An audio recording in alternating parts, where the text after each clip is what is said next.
Welcome back, Facebook viewers. We're just cruising down the road, taking a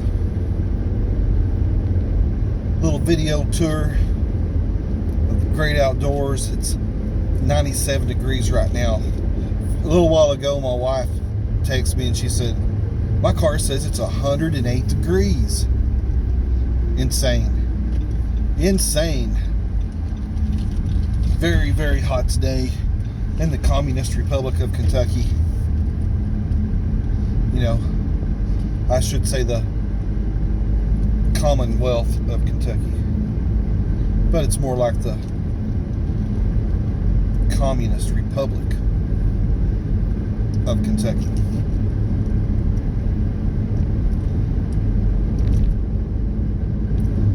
I want to talk to you a little bit about the Coinbase thing that just happened. We had a link last video, and on the podcast we discussed it. The podcast, Your Wealth Plan Podcast, you can find it on Google, you can find it on Spotify, it's on RadioCast, PocketCast and RadioPublic. You can find that. We upload at least once a week, sometimes twice a week. We're just now getting started, trying to get in the groove of things, trying to set up interviews. We got a good interview coming up soon about building wealth in the lumber industry and the timber industry. It'll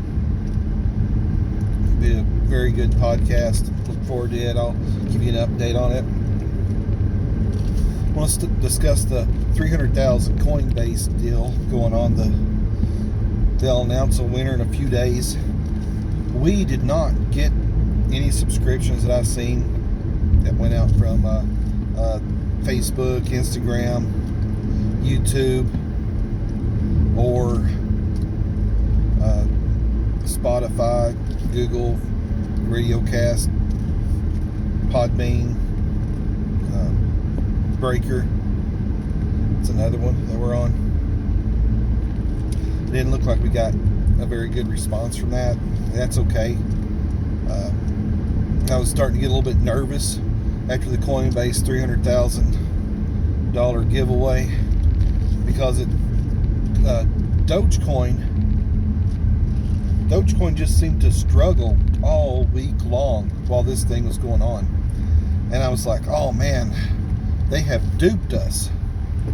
They have duped us into getting into this so that guys like Elon and all the super rich guys could multi-billionaire guys could liquidate all their huge positions.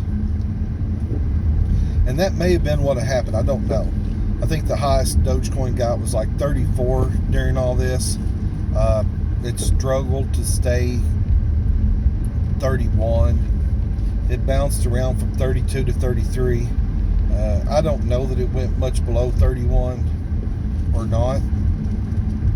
I tried to watch it as consistently as I could, but no, today it's up some. It's holding 32, 31 and 32 pretty strongly today, or it was a little bit when I looked at it a while ago.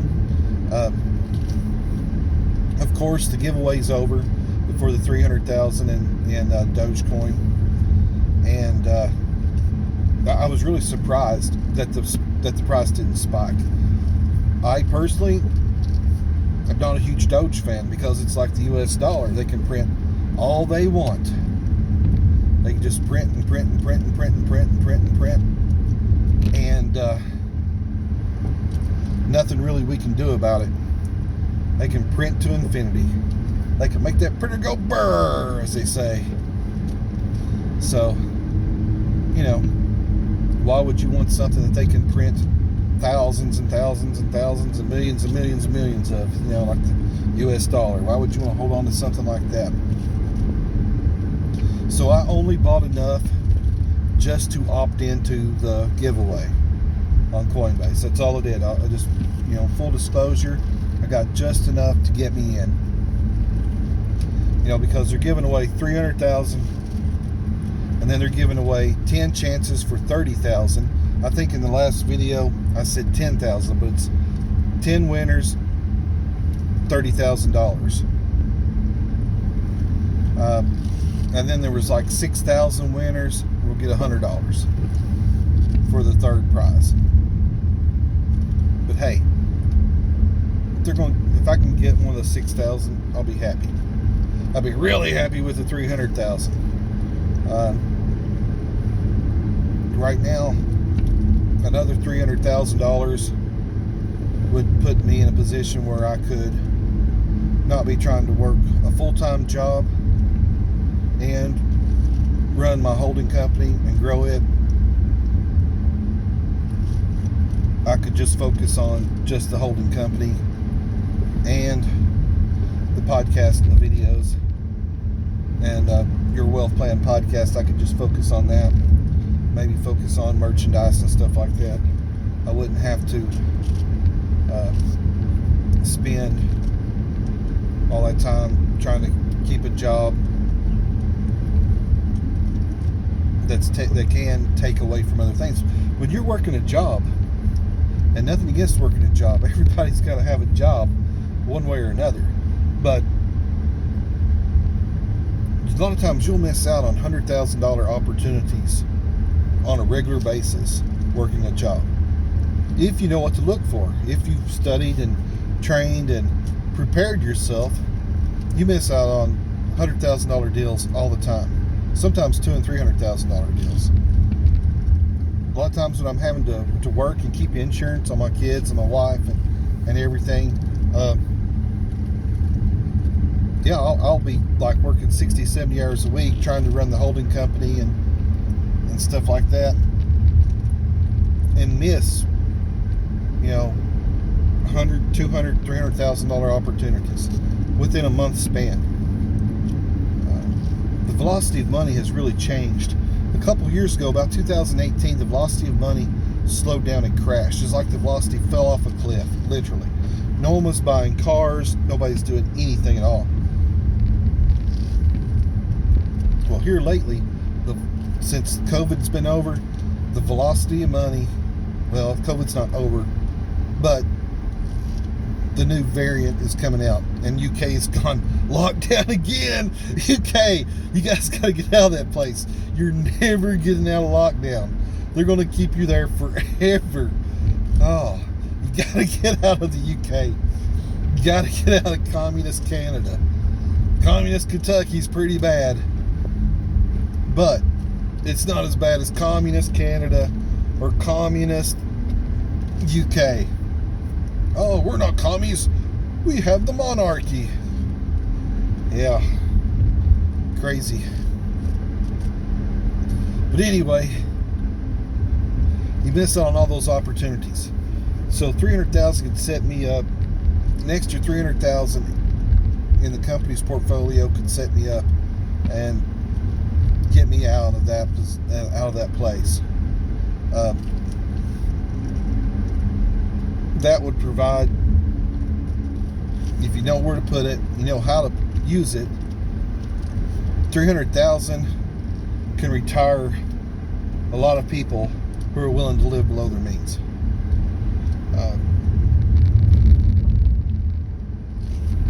You could make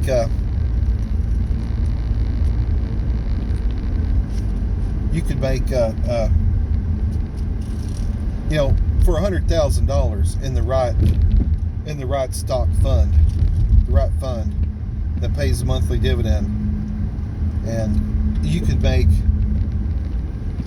you could bring home for $100,000. You can bring home like $1,600 a month. It's hard to feed a family on $1,600 a month.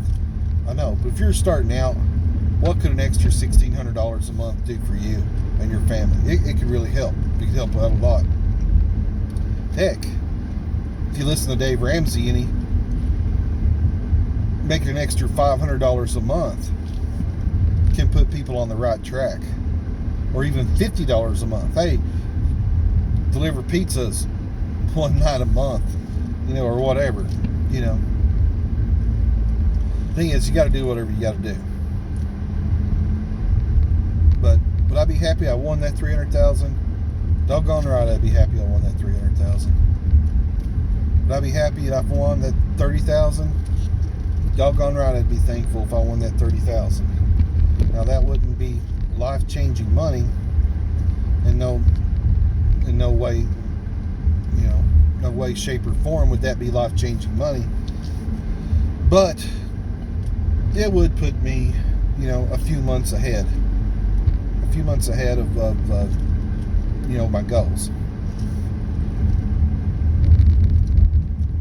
on my wealth plan and my travel to that wealth plan.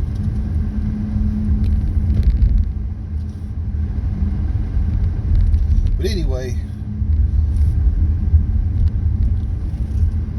this is a very curvy road. Some beautiful, beautiful scenic views out here. Just absolutely gorgeous country. You never know, we might even see a big rattlesnake or something. You never know. Since we didn't get to see no alligators down there in Alabama, all these signs everywhere, watch out for the alligators, they're going to get you. Nope, no alligators around.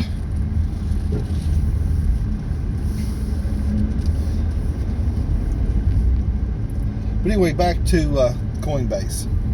Like I said earlier in the previous video, I really like Coinbase because of the simplicity of it. Mainly how I use Coinbase, and this is not financial advice.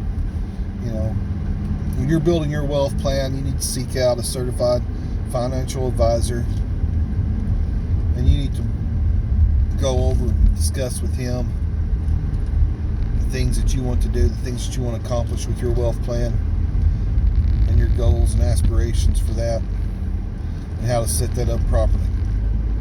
My wealth plan is not your wealth plan.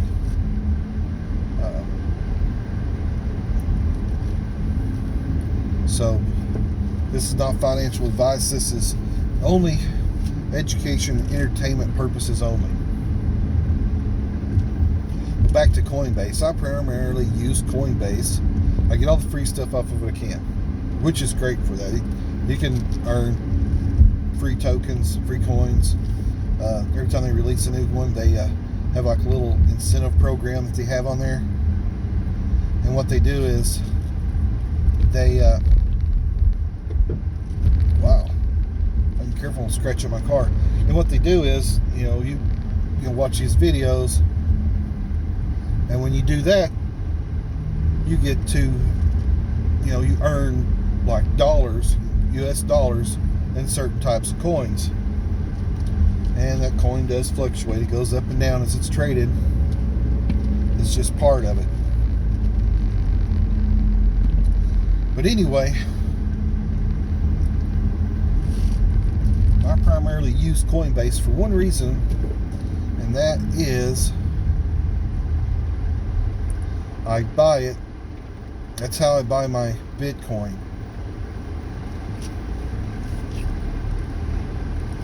That's how I buy my Bitcoin. And once I get that Bitcoin bought up to a certain price, usually it's around $700 to $1,000, I transfer my Bitcoin out of there, and I put I transfer it over to Exodus. In Exodus, I use it to buy Monero. I was looking at the long-term predictions of Monero. They're saying, by 2030, $400, $500. That was on Google again. Was given those predictions. I just don't think that Monero is going to be that low by then, unless something really bad happens. And if something really bad happens, it should push Monero way on up. I just don't see Monero being that cheap, that long term. I think when people realize how desperately, and I do mean desperately, that they need privacy coins. Here's a beautiful spot. I don't know if you can see it or not, really. But right here is where a lot of churches in the area do baptizing. Right here, it's a beautiful, beautiful location. I think I was actually baptized back there underneath that bridge. the same creek. I don't know if it's that bridge or not. But back to Monero. When people realize how desperately they need privacy, because they're going to be tracking everything you do. You're going, oh, the hackers are going to get you. The hackers are going to get you. They're going to clean out your bank account. They're going to clean out this. They're going to clean out that. You know, every time you turn on the news, it's the hackers or the shooters or this or that or the other. The hackers are going to get you. Well, you know, they do that because they want to, you know, push the old microchip thing, huh? This, I believe, is actually the spot where I was baptized. Right here underneath this bridge. I'm thinking. Same creek.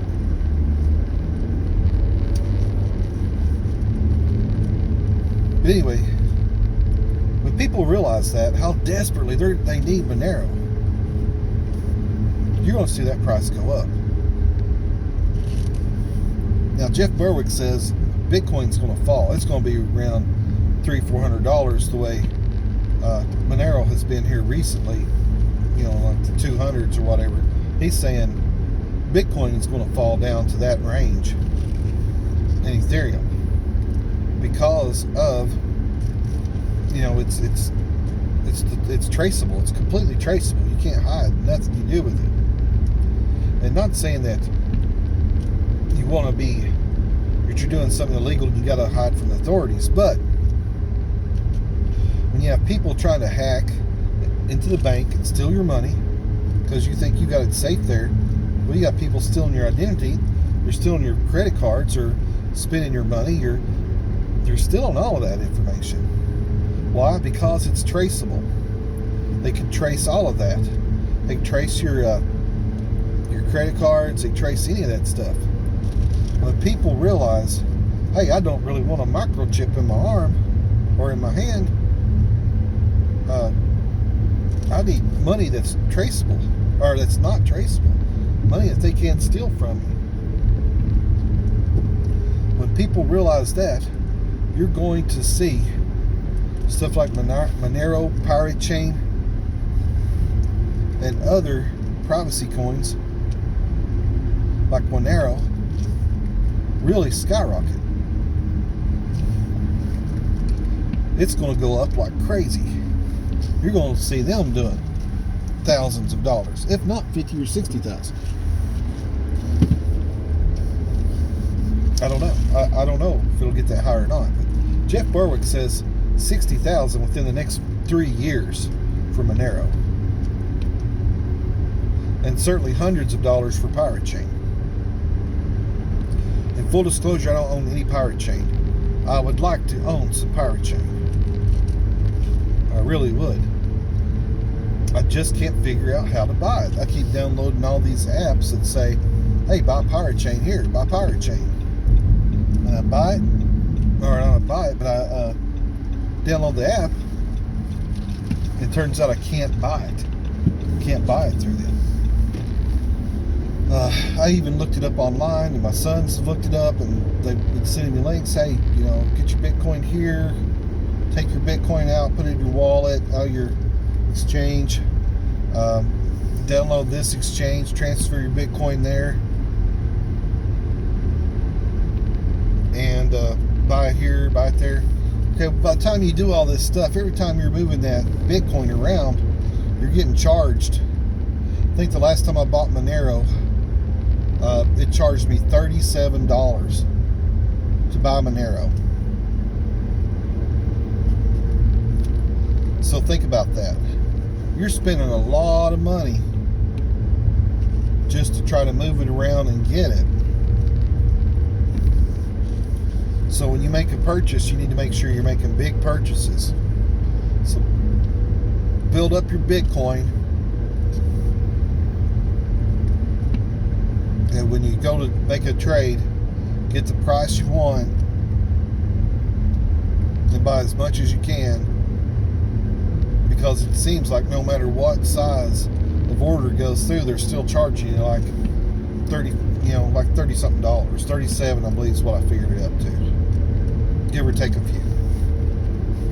Bitcoin or Monero 1 could have rose or dropped in price in that little scheme of things. So there's no way of making sure. I just had to go back through because I didn't get like a statement that says, hey, we charged your account X amount of dollars for this swap, for this trade.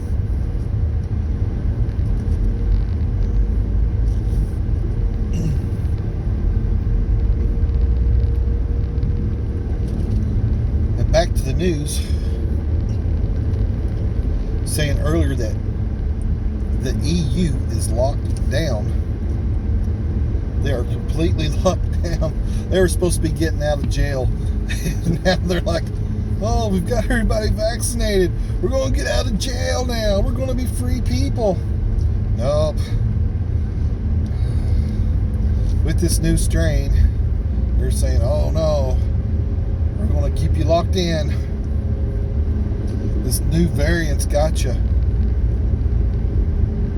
I don't know if this is true or not. But like Jeff Berg was saying, when all these symptoms start coming out with these people that's taking this vaccine, when all these symptoms start coming out,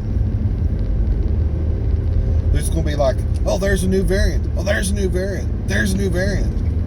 But something you're not seeing is all these people that's got the palsy from taking this. My own grandpa, he's up in his 80s. If I was up in my 80s, and I've had a few hard years and been as sick as what he has for the last few years with shingles and stuff like that, I'm sure I would have been afraid too. If I'd been shut in my basement, locked up for a couple years, just watching the news, watching this television programming, I would have probably been afraid too. And when I got a chance to take this vaccine, I would have probably went out and taken it too, if I was his age. Within 2 days of getting the second shot, my grandpa broke out like he had the shingles all over again. And he said the shingles was the worst thing that he had ever had in his entire life. He said he wouldn't wish that on his worst enemy, that the shingles was that bad. And they really hurt him. He was down for nearly a year with shingles. You hear some people, oh man, I had shingles, had them for a month, they went away. Well, my grandpa was up in his 80s, and man, they really hurt him. They hurt him bad. He's never fully recovered his strength and his self-assuredness and confidence after that.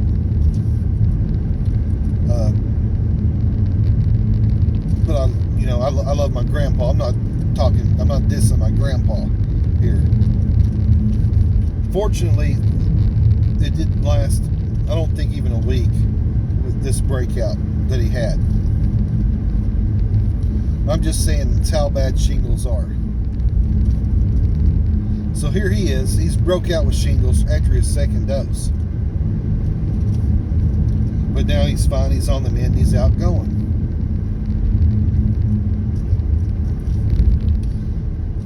But when the flu season kicks back in this winter, well, get the flu. Only time I've ever had the flu is when I went and got that flu shot. They literally had advertisements on the radio that, not enough people have the flu, so you need to come get your flu shot. Well,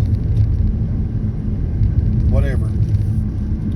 Pretty much tells you when the flu tanks,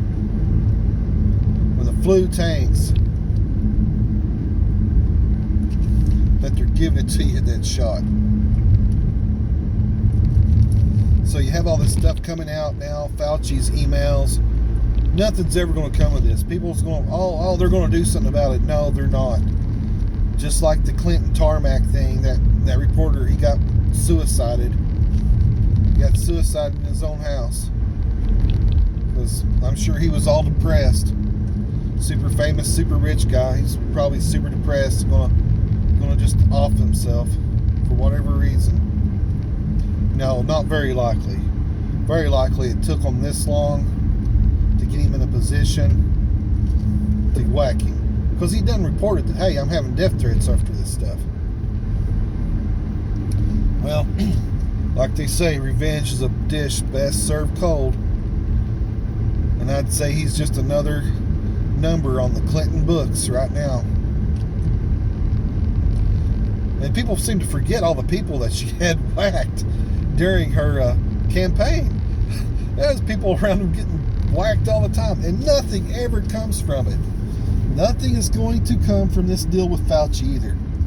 You can look out right now and see the storms coming across these mountains. It's really, really beautiful if you like storms. But back to this.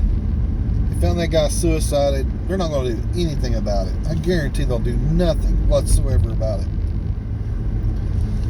This stuff with Fauci, nothing will ever come about those leaked emails. We've been hearing about this for over a year, about the war games that was going on there, and our delegation sent there. They took something there, they gave it to the lab, and they worked all this stuff up. All this stuff has been out there for over a year. And people are still like, oh no, they're saying now it might have come from a Chinese lab. Well, of course they're saying that. Of course it came from a Chinese lab. These people that are ruling the world, these Satanists, they don't care about governments. They use governments as evil entities to rob the people and commit mass murder. That's what they use governments for. To rob and steal your wealth.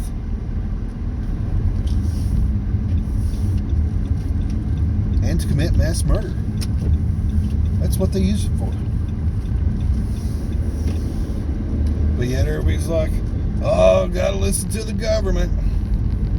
I grew up Democrat. And a buddy of mine said, hey, why are you a Democrat?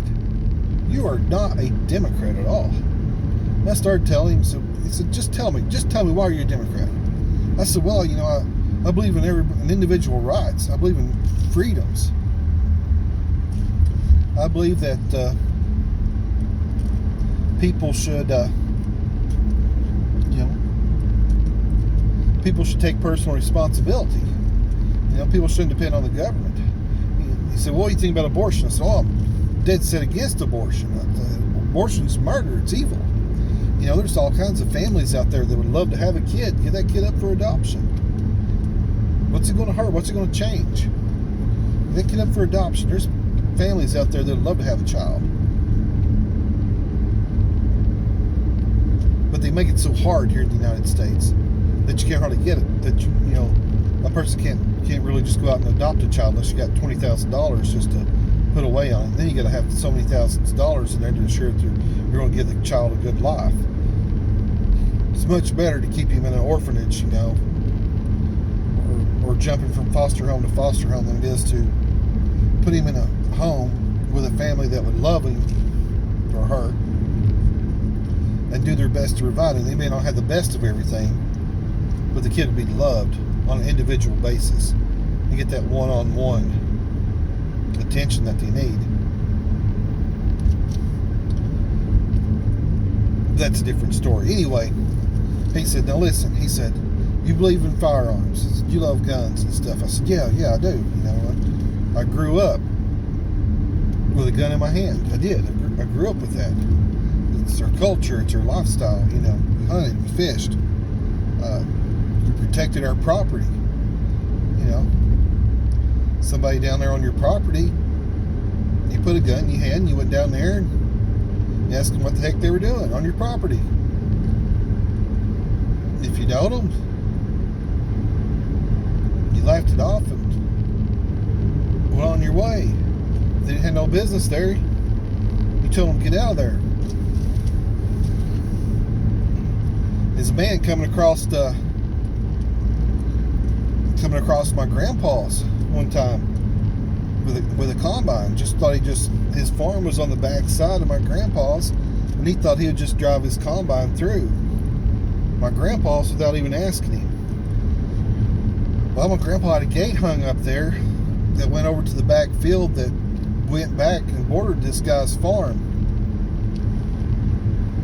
Well, he was like,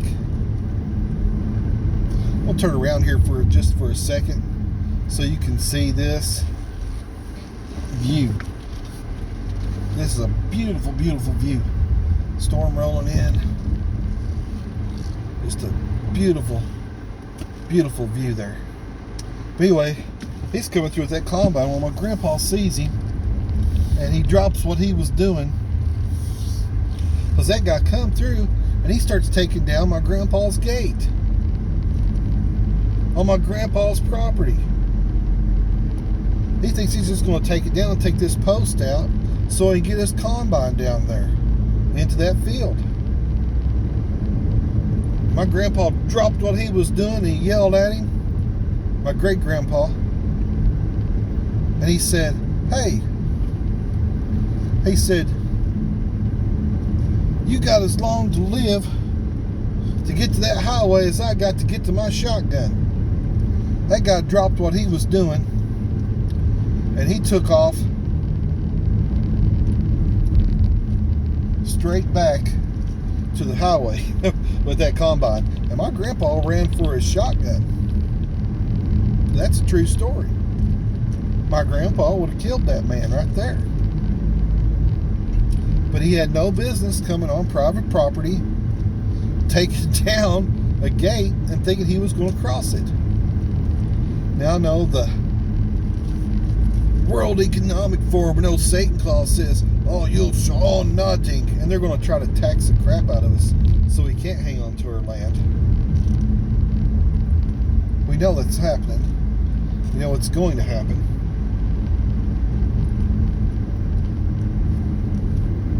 So,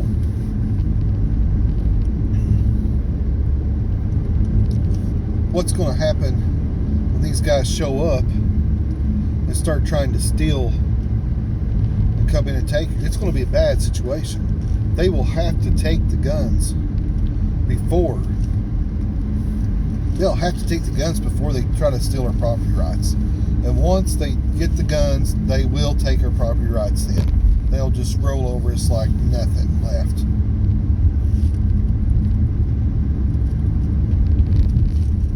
But anyway, he said, listen, my friend said, listen to Rush Limbaugh for 1 week.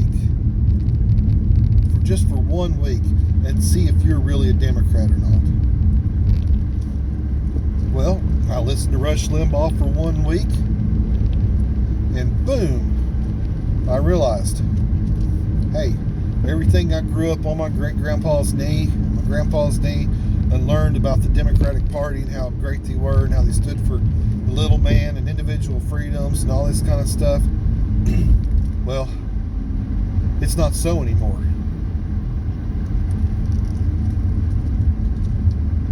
So I changed. I went straight away and changed my party. Look at this, where the storm has come through. We had a tornado out in this area yesterday. This tree's down here.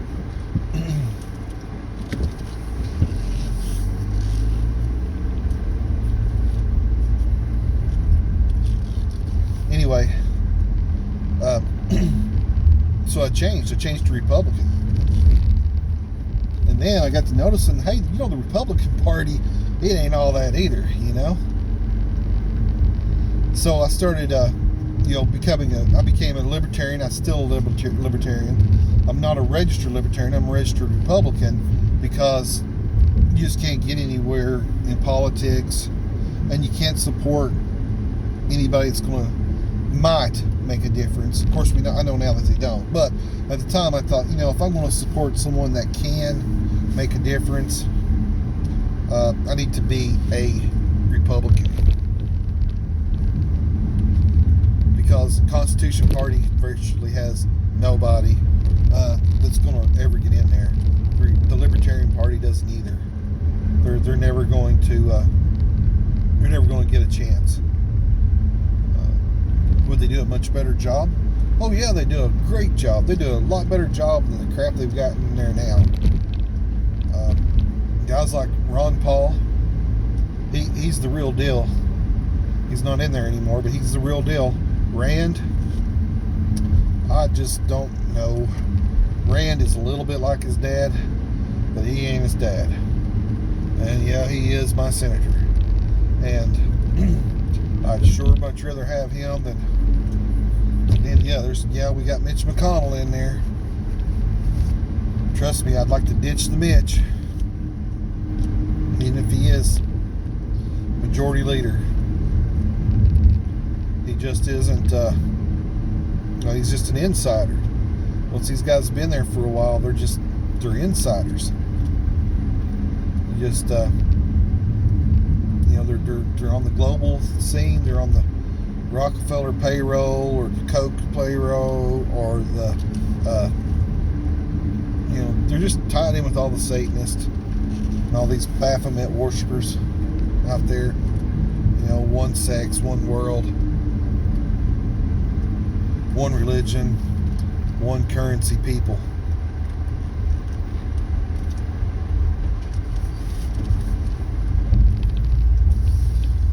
Beautiful spot here, a creek.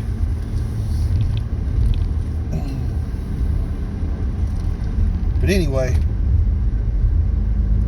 now after listening to Doug Casey and Berwick and some of those guys, I am increasingly becoming an anarchist. Not like somebody wants to go out and blow up federal buildings or anything like that. That's crazy. It's crazy what people think about doing. But that's not an anarchist. An anarchist is just someone who doesn't want somebody ruling over him. Just somebody who doesn't want people in their business.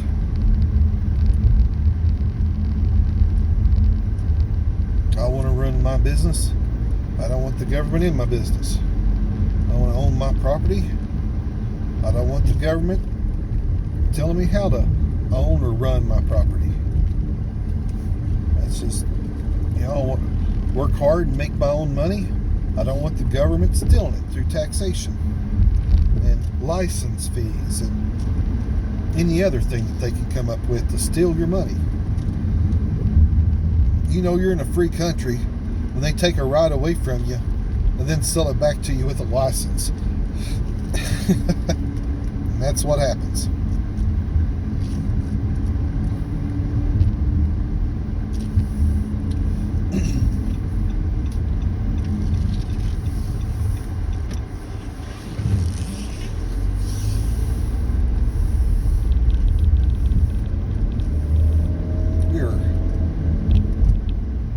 Way out here in the boonies now. I ain't been out here in years. I seen this morning that Netanyahu has been unseated after 12 years. And I used to be a big, huge Netanyahu supporter. And I used to be a big supporter of Israel. The Bible says, I'll bless them who bless Israel and curse those who curse Israel. And yeah, I have mixed emotions about that. I believe the Bible and I believe the Lord. But one thing I do not understand is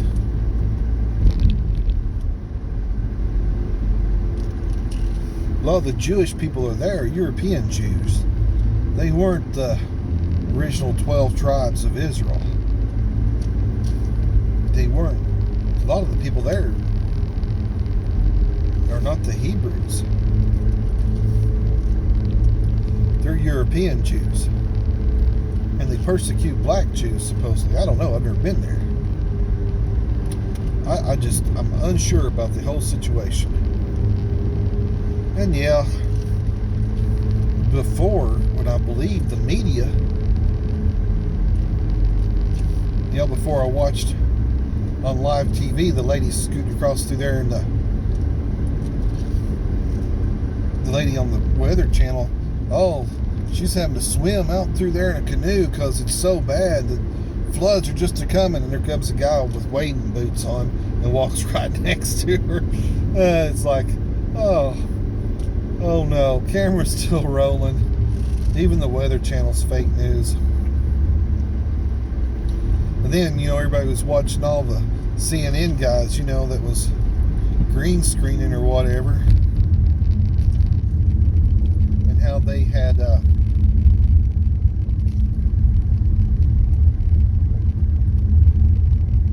sat there on a green screen and they were cutting people's heads off. Oh, ISIS is getting everybody. ISIS is destroying everybody. Cutting heads off left and right.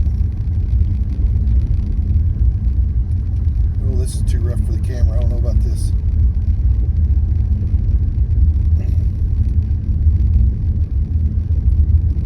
But anyway, they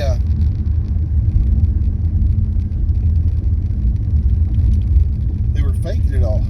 So how do you know what's really going on over there with all the fake stuff, all the fake news? If the CIA is really putting out the news every day, like Berwick says,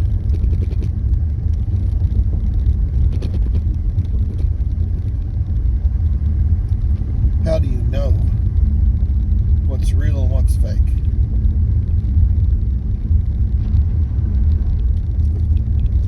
Pretty much baloney, if you ask me.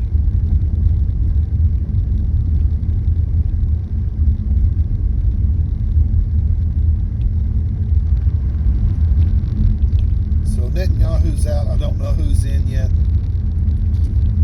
Just have to wait and see.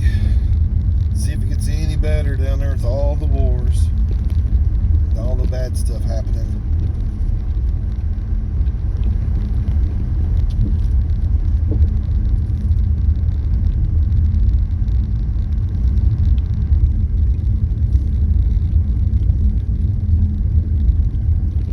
Just never know.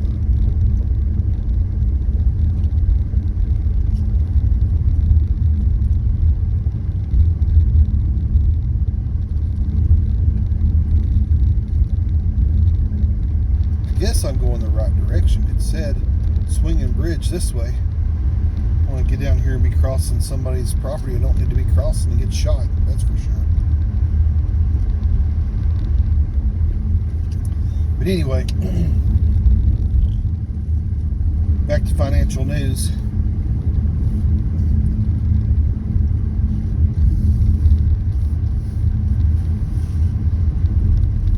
The last podcast, we were talking a lot about inflation, about what went on at AMC.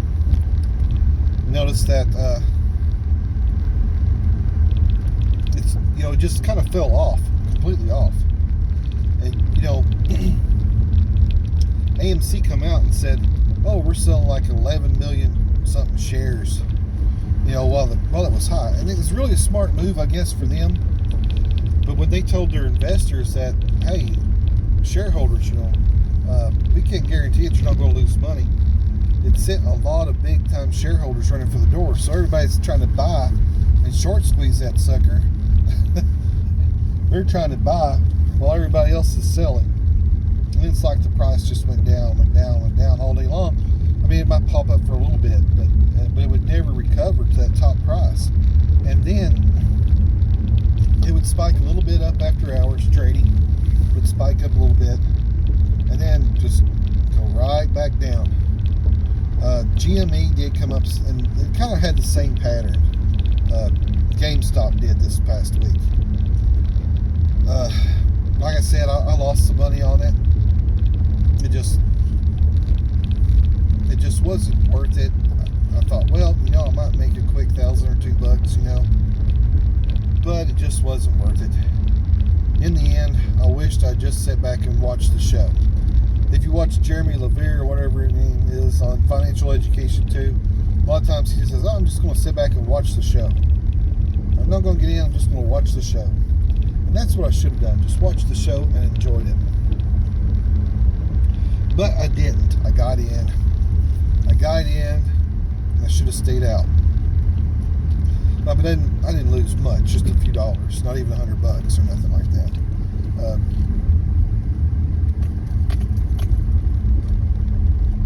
But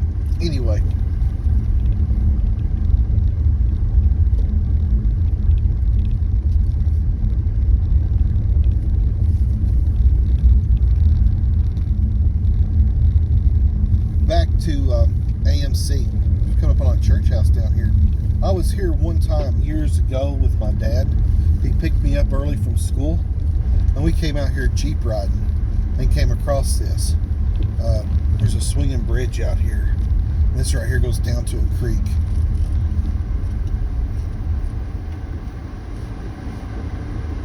I don't know if I can turn around down here or not, but maybe I can.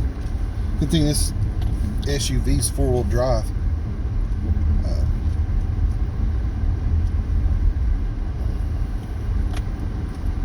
But anyway,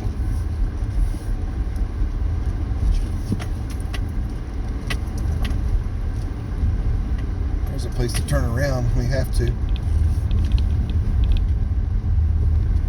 We have to turn around. I don't know. Wow, it's getting rougher down here than what I thought it would be.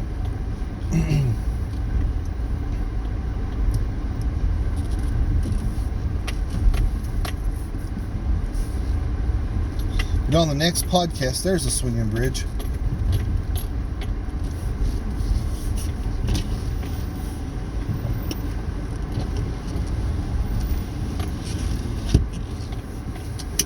Get out and take a look at it real quick.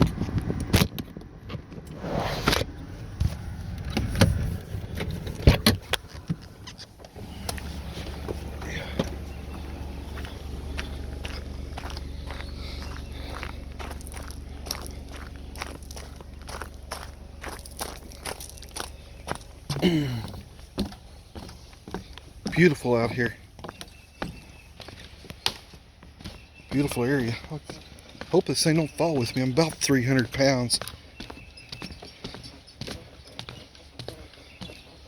Not a little guy.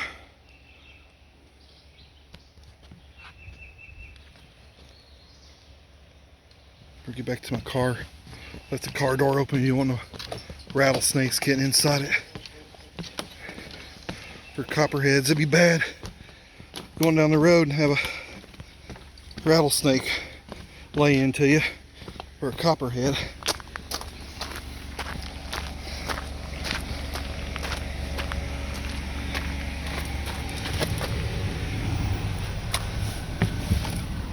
I'm very serious about that too, by the way. You never know.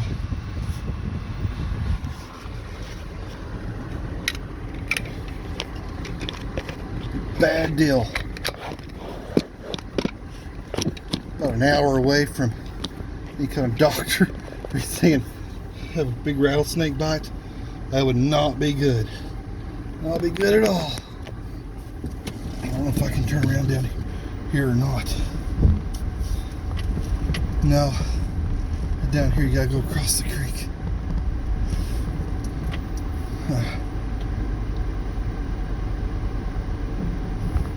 Let's see if I can turn around here.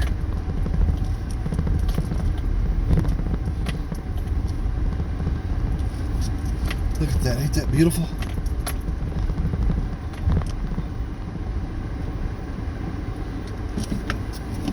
Oh, back up here. I'm not going to cross the river. I think this is either Big Sinking or Little South Fork River. I'm not for sure which.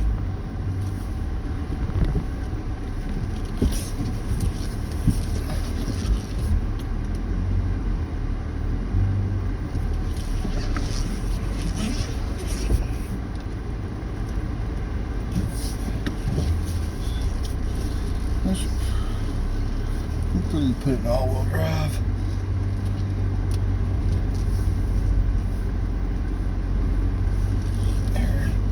See if it's, yeah, it's kicking in. It's on automatic, it kicks in. There's no reason to lock it in there yet.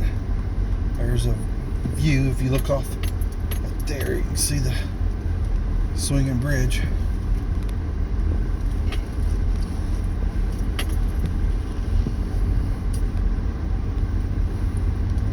But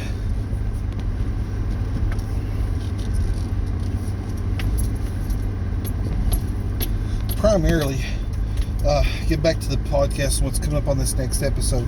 We're going to discuss the book, Your Wealth Plan Fueled by Dividend Stocks,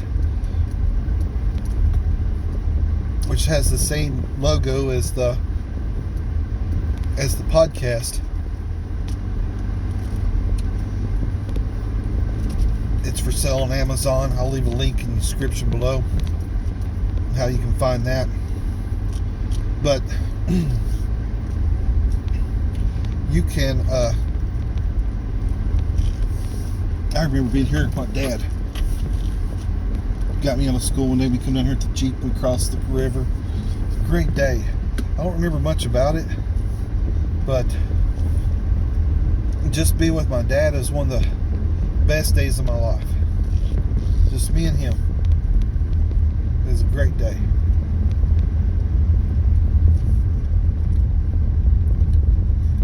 Anyway, back to the next podcast.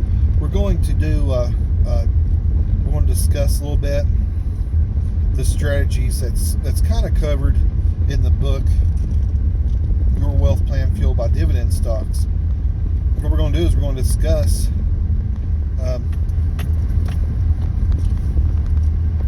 how to opt in, how to find what you're looking for and start buying. Me, I buy daily when the market's open. I don't always sell my growth stocks in the holding company. I don't always sell them. Like I've discussed. I'll discuss that on the last podcast. My strategies for that. I'll leave a link to all the different podcasts down in the description below, where if you are more interested in that, you can find it. If you're interested in building wealth, check out the podcast. Like I said, we're just getting started. It's going to get better. I know we'll have some dry moments in there, but it's going to get better. Like I said, we got a guest coming on that's going to talk about building wealth using timber, which is something that my great-grandpa did. He paid off farms. What he did was he bought farms and he cut the timber off of them and paid it off, while the whole time he was farming it and raising sheep and cattle and pigs and stuff like that, and eggs. They actually have my great-grandma's Sears and Roebuck incubator, the thing that you put the little baby eggs in, and hatch the baby chickens out. It was coal-fired. You put coal in it, and that kept the eggs warm to a certain temperature to get the hatch rate. The temperature rate for the hatch, to get the eggs to hatch.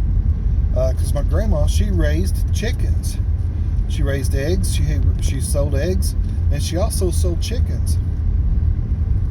She said sometimes she'd have, 50 or 100 birds that she would kind of herd around and walk them to the stores. Back in those days, you took your produce straight to the store, and they paid you for it, and then people would, instead of walking in, because there wasn't no refrigeration back in those days, people didn't come in there and just buy your buy some chicken on a shelf. They'd buy that chicken, take it home and kill it, and clean it, and get the feathers off of it, pluck it, and clean it, and then cook it. It wasn't like it is, hey, just run into Walmart and either get one to throw on the grill or get a rotisserie already cooked. Times were way different, but we still have that in the family. That is something that'll may come in handy when the grid goes down, and no telling how much it's worth.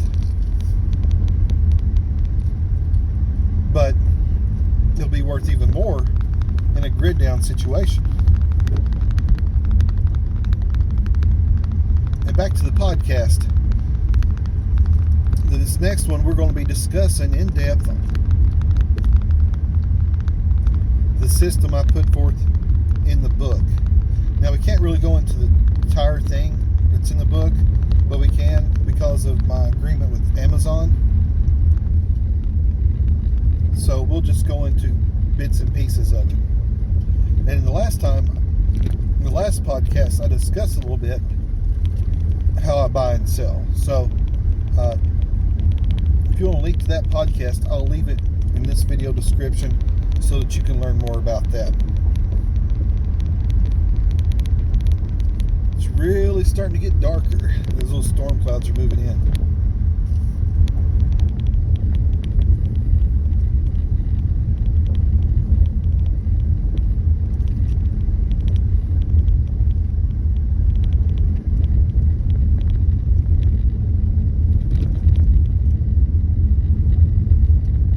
It's just really, really beautiful out here. I love being out in nature. I used to ride four-wheelers out a lot in this. And me and Dad go Jeep riding. I had dirt bikes and four-wheelers, and used to get out and just really enjoy stuff like this. But then when you're trying to build a company and trying to take care of a family, and you just got to choose. You got to make those sacrifices, and you just don't get to get out and do stuff like this anymore. So, it's like, am I going to... if I'm going to have $20,000 razor or more, $20,000 or $30,000 on a razor or more, I want to get this view here. You can get it. No, I'm not going to be able to get it right here. There is a rock ledge over here that's just absolutely beautiful. But you wouldn't be able to see it through the trees if I swing the camera that direction. But anyway, you have to make choices. Make choices about what you want in life and go for it. When you're spending so much money, you have a $900 a month truck payment. If you have a $900 a month truck payment or there was a little rabbit run across the road. I'll swing this back around now. You can kind of see it.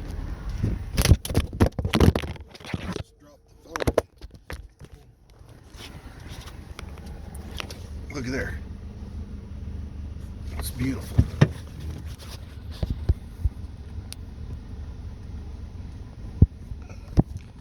Absolutely beautiful.